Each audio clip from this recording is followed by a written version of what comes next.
I'm going to start on this page here that looks at online radio listeners. Excuse me.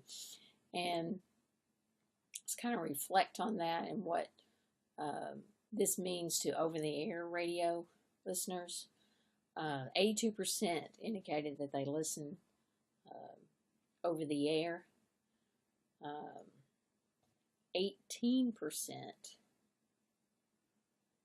indicated that they listen exclusively to online radio. And if you're a broadcasting manager and you're looking at that information, what you need to think about is that number just up here, this 6% of all persons 12 plus listen exclusively to online radio in the past week. And as a manager, there are decisions to be made on whether you're going to put your product as a streaming product online all the time. Well, this pie is growing. This section is what is growing. And so over-the-air broadcasters, while they still have a huge chunk, need to go ahead and make the leap and put their stations so that they can be streamed live. Many of them are doing that at this time.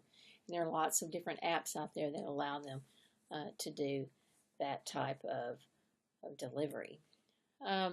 Here's another interesting thing, and my guess is when you guys are doing your media diary, that some of you will actually put that you listen to Pandora. And if you think about that, and you've got that many people that are actually spending time with Pandora, it's a growth area. And so how can you monetize yourself as a broadcaster to compete with a Pandora? And here's the difference, you guys. Local, local, local. It's just like real estate. A guy by the name of Bobby Caldwell, who's one of our graduates, says radio is local, local, local. Well, if you can monetize that concept of being local, Pandora is not local. It won't be local for a long, long time. Just some things related to a couple of other online music delivery distribution areas. iHeartRadio and Spotify, those are important. And that is just another reminder to over-the-air broadcasters that they must go ahead and start this streaming and start being different from other people.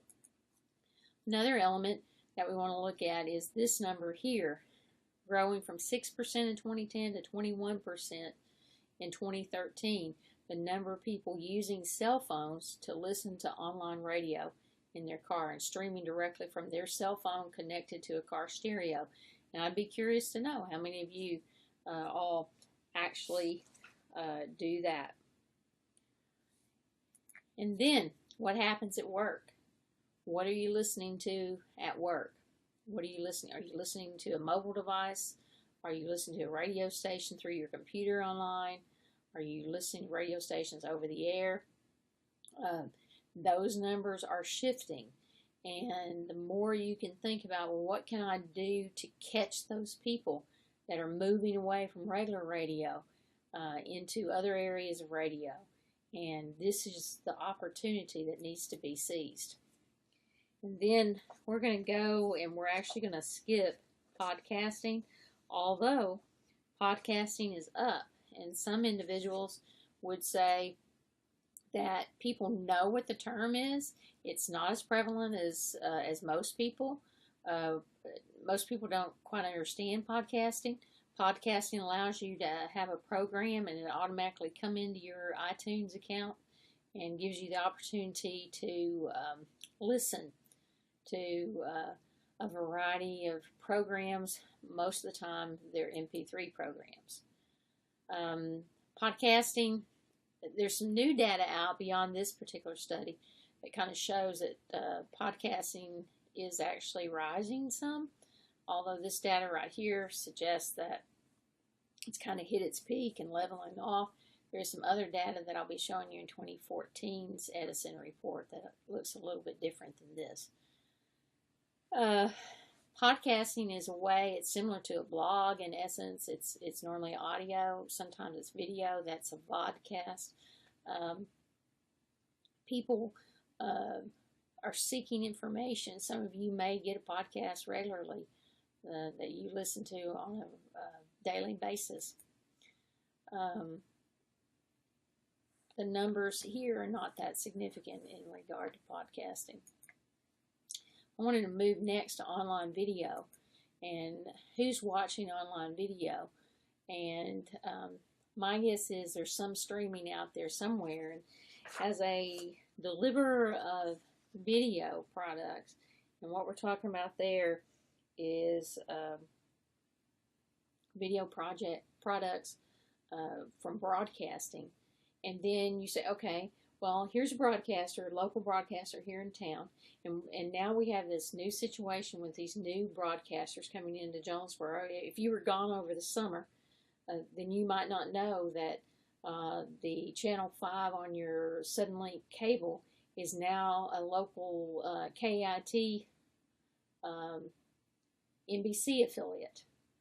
And then you might not know that there is actually a new Fox affiliate. But if you turn to Channel 13 on your Suddenlink channel, you're going to find out that that Channel 13 is now a local Fox station.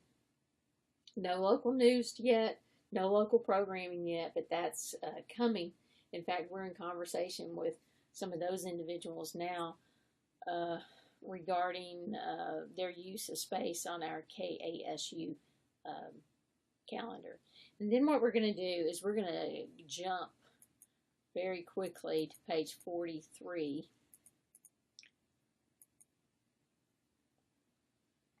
Well, actually, we're going to go to 34 first. Sorry about that. And what we're going to look at there is information related to the functions used by the majority of smartphone users. What are they using it for? Well, the majority of people use it for making and receiving phone calls, but the very next thing at 94% is sending and receiving text messages, then taking pictures with the phone, and then browsing the internet, and then using it for social media, playing games, scanning QR codes. That particular instance right there has been an interesting thing. I wonder how many of you are actually accessing coupons from retailers using your smartphone. My guess is you're more likely to do it than I am in seeing that. Then I want to slip on down through here and look at a couple more of these.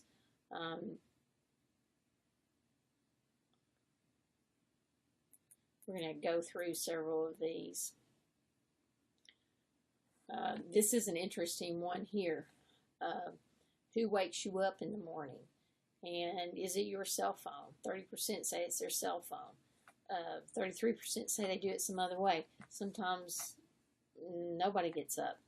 But cell phones are being used as a functional tool for ease of delivery. And that's why cell phones have been adopted so quickly, is because of that. Let's look on through here.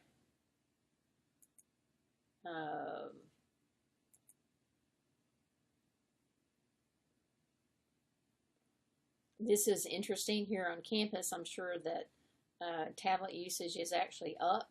It's especially up among sophomores and freshmen, since sophomore, freshmen, maybe even juniors now. We've implemented a program where you're required to have an iPad. Ownership of iPads is up, and one would expect that. Then we're going to go into social networking, and we're going to go to page 43 of this document. And 6 in 10 Americans now have a profile on social networking sites. And I hope that each of you have a profile on social networking sites. And I want to talk just a little bit about that. It's so critical that we're going to be talking all semester about the need for you to brand yourself so that you can be marketable. Marketable as an employee, marketable as a business owner. And so, how you present yourself online is critical. How you brand yourself in social media is critical. You need to have a LinkedIn account. And in this video, I'm asking you to get a LinkedIn account. I need to be able to know that you have a LinkedIn account, and you need to get in touch with me. I'm Mary Jackson Pitts on LinkedIn, and you need to have a profile inside LinkedIn. Your Facebook profile that you have, that should reflect who you are as an employee or an owner or somebody who wants to go and borrow money. Your profile needs to be cleaned up if it's not professional. One of the first things that employers now say that they look at is the social media account. I had a case a couple of years ago where there was a young man that was beginning his career, and somebody from the Little Rock market was watching his social media account. And they contacted me and said, we'd like to employ this young man straight out of college because of what he was tweeting and putting on Instagram, and it was news oriented. And they wanted to get in touch with this person and make contact because of the positive things that they saw about this person as a journalist.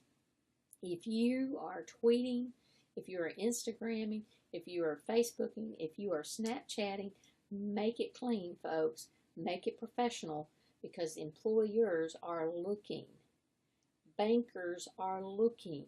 Reputation is important when it comes to your social media profile. Get it right first. If you have things on the web that might come back to haunt you, find a way to clean it up. Clean up those pictures. Make sure that they're professional. Be positive in your post. Don't be negative. People don't want negative employees. People don't want negative ownership of businesses. They don't go anywhere. And so make your profile professional. And we'll be talking more about that as the semester moves along. But it's so critical for you guys. Facebook is your #1 profile center right now. 58% of people say they have some kind of personal profile. Some people have a Facebook personal profile, and they have a professional Facebook profile. Folks, in our business, it's all in one. And the reality is, if you've got something on social media, you need to know it's public. No matter how much you think it's not public, it is public. LinkedIn is another resource that you can use. And one of the things that I want to mention to you is across the board here, whether Facebook, LinkedIn, Twitter, MySpace, Google+, Instagram, Pinterest, Tumblr, any of those social media places, make sure that your profile is consistent across all of your platforms. Make it so that people recognize, oh, this is branded. This is so-and-so here. This is whoever might be in our class. And that particular person, I know who they are. I know because everything I see is consistent. The message is singular. Everything is coming out that you are this person. And make sure that your social media sites are that way. I'm not asking you to become a Facebook friend with me. I am asking you to link up with me on LinkedIn. And I'll tell you, it's important also to consider thinking about becoming a Facebook friend to a teacher. And that's because that teacher can help you and watch over you and ensure that your posts are professional. And that's not something that we're not trying to censor. We're not trying to do anything like that. But what we're really trying to do is go, okay, this employer, when they see that, it's not going to be professional. And I have students from my in my past who have put something on Facebook, put something somewhere else, and I'll say, that might not be something that an employer really wants you to possess, that particular characteristic. And oftentimes they take it down.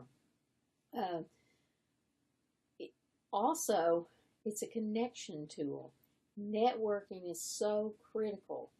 People that I meet on a regular basis and associate with through social media, oftentimes they're the ones who wind up getting the job recommendation or me suggesting you need to go check this out at this particular location for a job. There's an opportunity there for you because I'm still connected with them. If I'm not connected with them, I can't let them know. Top of mind awareness is critical.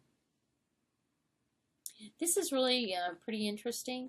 Of course, 65 and plus, do they need a real profile on social media?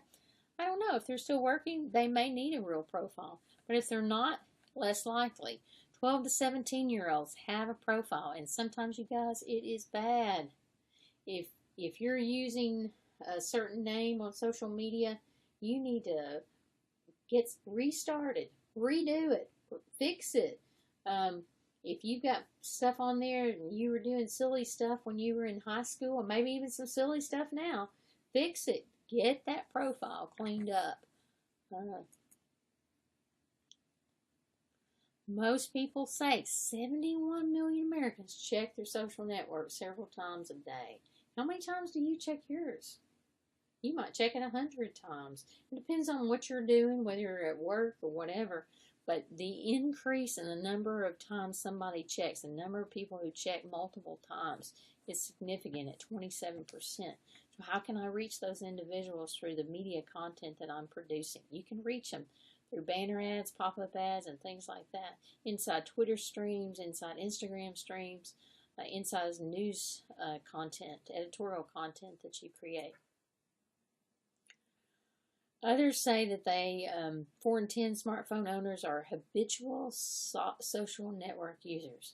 And sometimes I catch myself and I think, man, I'm spending too much time on this social media.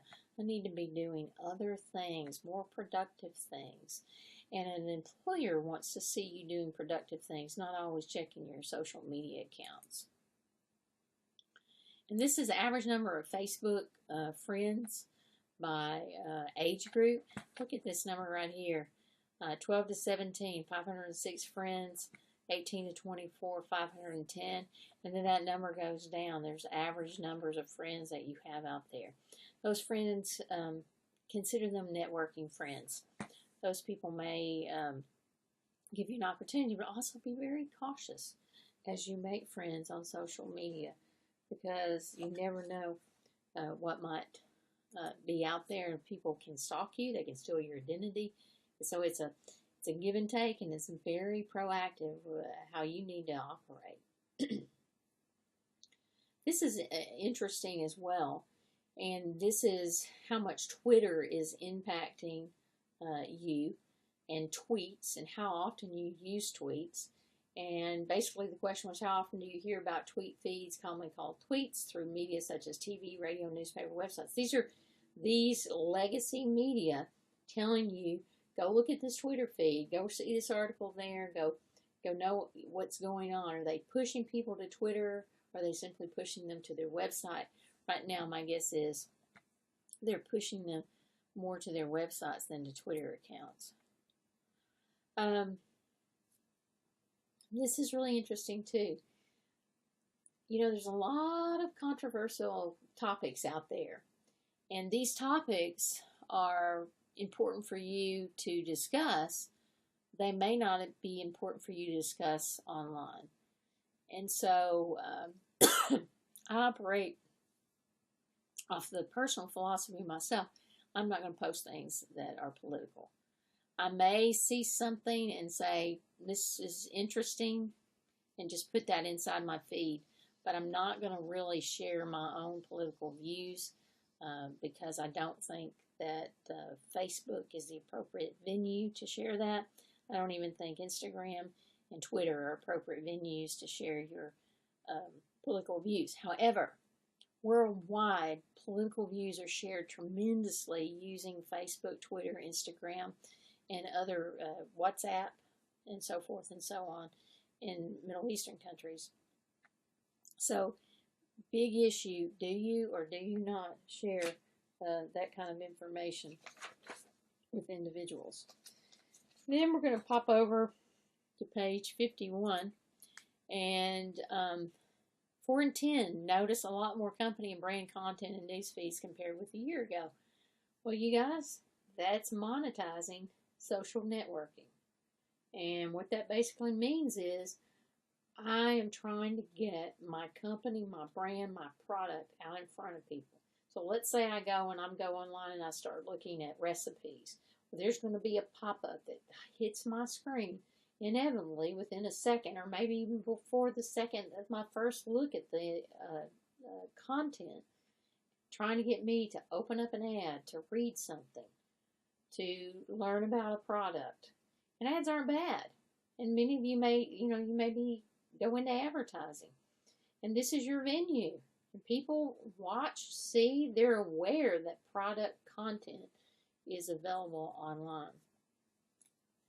Now we're going to skip over from page 51, and we're going to go over to page 62. So this is going to take just a second for me to move to page 62. And this is a real good analogy of the age breakout. And this is something that you've got to be thinking about when you're actually looking at advertising, where you're going to place it, what are you going to do, who are these people, how old are they, what are they doing with the internet, with radio usage, and with television usage. And this is really important. You can see the direction that we're headed in with regard to different age groups and who is consuming what in the age composition of heavy internet users, heavy radio users, and heavy TV users. And then we're going to go to page 66. And with page 66, we still see that radio is the top medium by far during the half hour before people arrive to shop. Wow, that is really interesting, isn't it? People are going shopping, radio is still number one. Did they see an advertisement on a billboard? Maybe. Did they watch TV before they went shopping? Maybe not.